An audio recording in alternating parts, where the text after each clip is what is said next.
B2B Cambodia, the portal for business use in Cambodia. Confluences, a market entry facilitator in Cambodia, and YCP, an Asia-focused strategy consulting firm with offices in over 20 countries, jointly published a white paper on the declining profitability trend in Cambodia's banks, the impact of rising costs and NPLs. A launch event for the white paper was held on October 23, 2024 at Phnom Penh Post Office Square, where two YCP representatives also delivered presentations focused on non-performing loans and cost transformation. We spoke with Gary Murakami, associate at YCP, to get a better understanding of the situation surrounding non-performing loans in Cambodia's banking sector and what can be done to address its related challenges.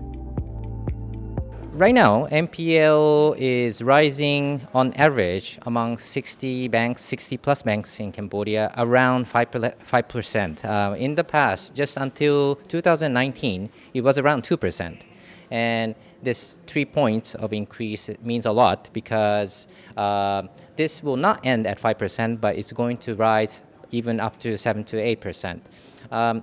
This will imply that this 5% of the loans that they have is basically not moving stock for them, which will affect on the efficiency of the business. So they have to do something to get rid of it.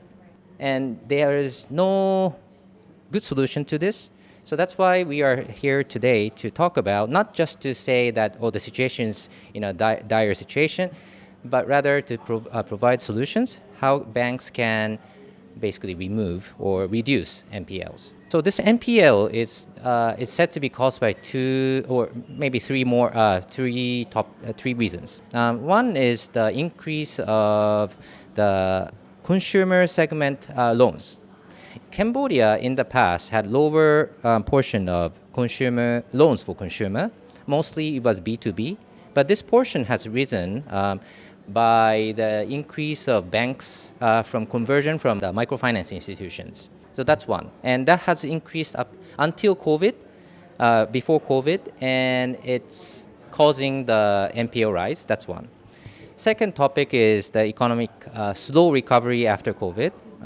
And third, NBC, National Bank of Cambodia, Central Bank, is basically giving the moratorium for banks that NPL that banks had should not be considered NPL because the economy situation was not good during COVID.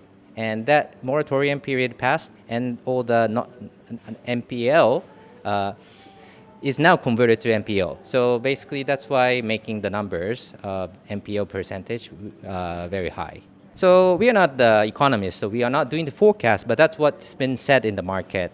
And if this happens, what we can tell from other countries' cases.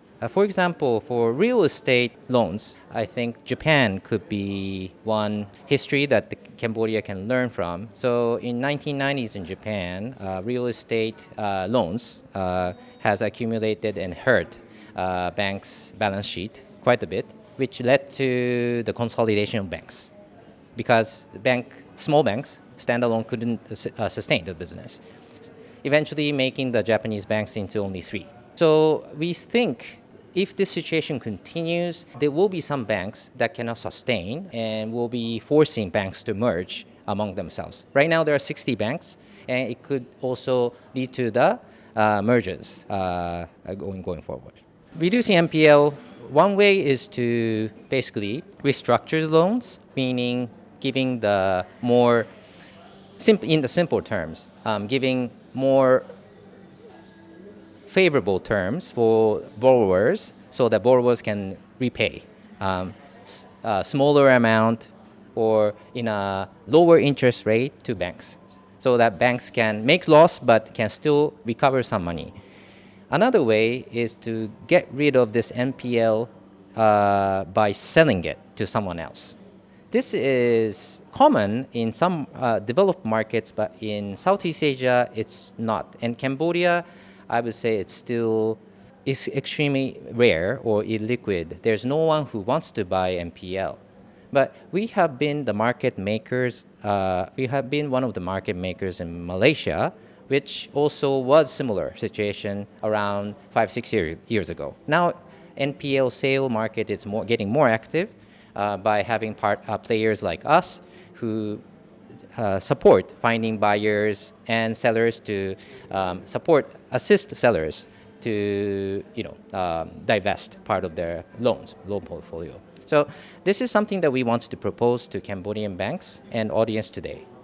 Definitely, one way is to introduce AI, machine learning to make their portfolio analysis better, so that they know they can make decision. This loan they have to restructure in a optimal price, so that banks can still recover some of the money. And if this is not recoverable, they have to sell it.